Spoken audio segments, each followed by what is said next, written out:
Hello बच्चों, let's read the question first. And the question says a function gx is defined as gx is equal to 1 by 4 f of 2x square minus 1 plus 1 by 2 f of 1 minus x square. And f dash x is an increasing function, then g of x is increasing in the interval. Option A is minus 1 comma 1. Option B is minus root 2 by 3 comma 0 union root 2 by 3 comma infinity. Option C is minus root 2 by 3 comma plus root 2 by 3 and option D is none of these. तो सबसे पहले हम इसका की concept लिखेंगे. इसका की concept क्या होगा? अगर आपके पास कोई फंक्शन इंक्रीजिंग हो, if fx is increasing, fx कोई भी एक फंक्शन अगर ये इंक्रीजिंग है तो f डैश x आपका ग्रेटर देन 0 होता है. ये आपकी इंक्रीजिंग की कंडीशन होती है. और आपके पास जो f of a plus h की वैल्यू होती है वो ऑलवेज ग्रेटर होती है f ऑफ a से. मतलब अगर आपके पास कोई फंक्शन इंक्रीज कर रहा है तो आपके पास उसके बाद में जो वैल्यू है पहले वाली वैल्यू से हमेशा क्या होगी? ग्रेटर होगी. अब हम इसके सॉल्यूशन पे चलते हैं. तो इसका सॉल्यूशन क्या होगा? आपको क्वेश्चन में g ऑफ x गिवन है, तो g ऑफ x आपके पास है 1 by 4 f of 2x square minus 1 plus 1 by 2 f of 1 minus x square. अब आपको बताना है कि जो ये g ऑफ x है ये इंक्रीजिंग कौन से इंटरवल में होगा. इंक्रीजिंग की कंडीशन होती है कि इसका डेरिवेटिव ग्रेटर देन 0 होना चाहिए. तो g का डेरिवेटिव आपके पास क्या आ जाएगा? g dash x. इसका डेरिवेटिव लेंगे 1 by 4 as it is. f का करेंगे तो f dash 2x square minus 1 into 2x square का करेंगे तो 4x और माइनस 1 का आपका 0 हो जाएगा plus 1 by 2 into f dash ये आपका बनेगा 1 minus x square into minus 2x. यहाँ आपका 2 से 2 कैंसिल हो जाएगा और ये आपका 4 से 4 कैंसिल हो जाएगा. तो आपके पास बनेगा x into f dash 2x square minus 1 and minus x f dash 1 minus x square. ये बनेगा आपके पास. अब आपके पास g डैश x की वैल्यू क्या होगी? ग्रेटर देन 0, क्योंकि आपको ये इंक्रीजिंग फाइंड करना है. तो g डैश x आपका ग्रेटर देन 0 होना चाहिए. दैट इंप्लाइज g डैश की वैल्यू आपकी आई है x into f dash 2x square minus 1 minus x f dash 1 minus x square. इसकी वैल्यू आपकी ग्रेटर देन 0 होगी. अब अगर हम इसमें से x कॉमन लेके सॉल्व करें तो x into f dash 2x square minus 1 minus f dash 1 minus x square.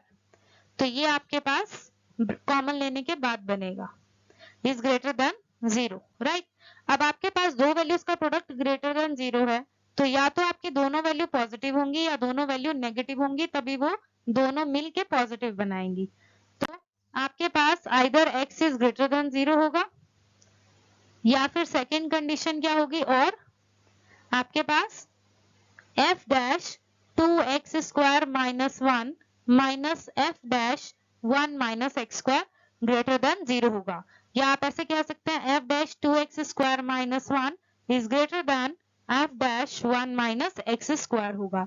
अब फर्दर इसमें टू कंडीशन अराइज होती हैं.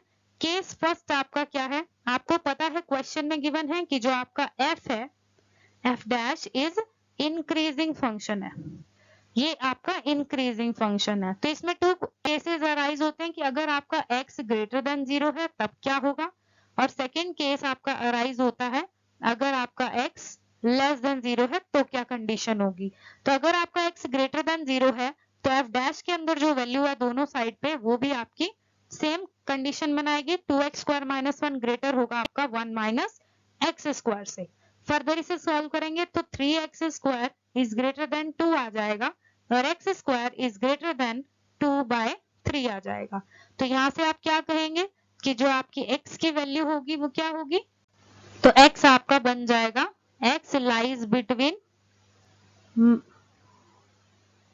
Under root x lies between root 2 by 3 negative से रूट 2 बाय 3 पॉजिटिव हो जाएगा, क्योंकि x स्क्वायर है आपका.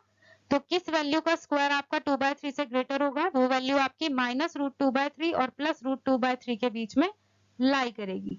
सेकंड कंडीशन आपकी बनती है अगर आपका x लेस देन 0 है तो उस कंडीशन में आपका क्या होगा?